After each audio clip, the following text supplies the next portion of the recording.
আসসালামু আলাইকুম চাচা। ওয়ালাইকুম সালাম। চাচা আপনার নাম কি? আমার নাম সেলিম।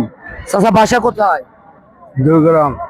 চাচা এই বয়সে আসে আপনি এই যে বাদাম বিক্রি করতেছেন বাজারে, আমার 4টা মেয়ে বা ছেলে নেই। তাহলে তো আপনার অনেক কঠোর পরিশ্রম, এই বয়সে আসে আপনি পরিশ্রম করে আপনার ফ্যামিলিতে চালানো হচ্ছে। আপনার 4টা মেয়েকে কি বিয়ে দিচ্ছেন? দিদি ভাই একটা মেয়ে আছে, একটা মেয়ে আছে পড়াশোনা করতেছে। আচ্ছা, এই যে আপনার জামাই আপনাকে সহযোগিতা বা হেল্প? না চলবে ফেরতে গেলে জমাই করতে যায় না, জমা করে যায় না, নিজে চলতে পারে জমাই করতে যায় না। তারপরে আপনি হচ্ছে কোনো জমি জায়গা আছে বাড়তি কোনো? না না জমি নেই বাবা। এই ব্যবসার উপর কি সবকিছু? এই ব্যবসাতেই সব, এই ব্যবসায়ী সব? ব্যবসায় সব।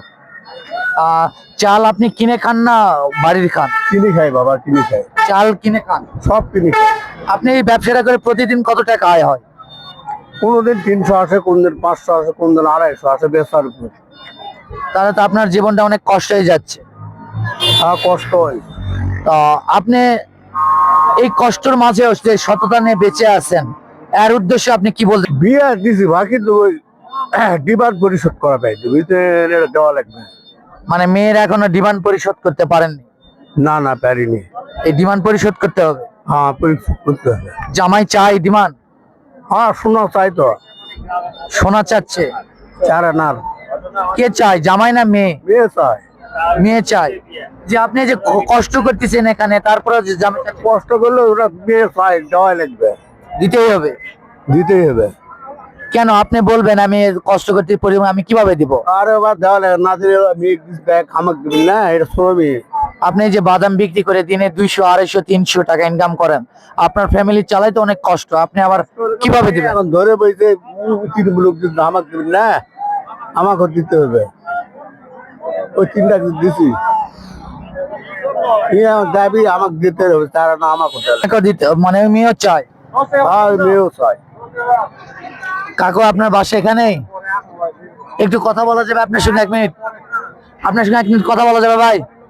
হোক একটু 1 মিনিট।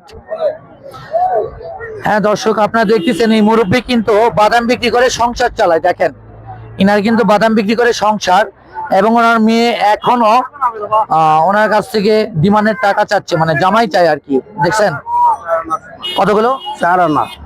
4 আনা সোনা দিলেই ক্লিয়ার। ক্লিয়ার। এই 4 আনা সোনা যদি সাধারণ মানুষ আপনাকে দেয়, দিলে গেলে আমি মুক্তি হবো।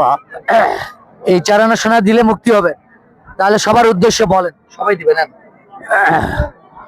4 আনা সোনা দিলে আমার প্রাপ্য শেষ। আচ্ছা আপনি বলেন, সমস্যা নাই, এইতে যত টাকা আসবে, ভিউ আসবে, আমি আপনাকে দেবো ইনশাল্লাহ, কথা দিলাম। বলেন আপনি, আপনি সবার উদ্দেশ্যে বলেন, 4 আনা সোনা দিলে আপনার ক্লিয়ার? হ্যাঁ ক্লিয়ার। 4 আনা সোনা দিলে আমার প্রাপ্য শেষ, আর কিছু দাবি করে না, আর কিচ্ছু থাকবে না? সব দিছি, দিবেন দিছি, তারপর ঘর সাজ দিছি। এই 4 আনা সোনাই। আপনার বাড়তি কোনো তো জমি জায়গাও নাই? না 100 নেই। এইটার উপর দিয়ে সব, এটার উপর দিয়ে সব জায়গাও নেই, ভ্যাসটাকের আন্ডারে হয়েছে, ব্যারিজ জায়গাও নেই, ভ্যাসটাকের জায়গা। আপনার এই বাজারের নাম কি? পুনুট বাজার। পুনুট বাজার। হ্যাঁ দর্শক, আপনারা দেখতেছেন এই যে পুনুট বাজারে আমি একটা চাচা হঠাৎ করে মিলে গেল। দেখেন, সে বাদাম বিক্রি করে তার জীবন চালাচ্ছে, কিন্তু একটা কথা, সে তার সততাটা ধরে রাখছে। আলহামদুলিল্লাহ, তার যে একটা সততা আছে এটা ধরে রাখছে উনি, এবং ওনার জন্য সকলে দোয়া করবেন। আর অবশ্যই আমি কথা দিলাম, এই ভিডিওতে যতগুলো আসবে অ্যামাউন্ট আমি ওনাকে দিয়ে দিব ইনশাল্লাহ। সবাই ভালো থাকবেন, সুস্থ থাকবেন। আসসালামু আলাইকুম।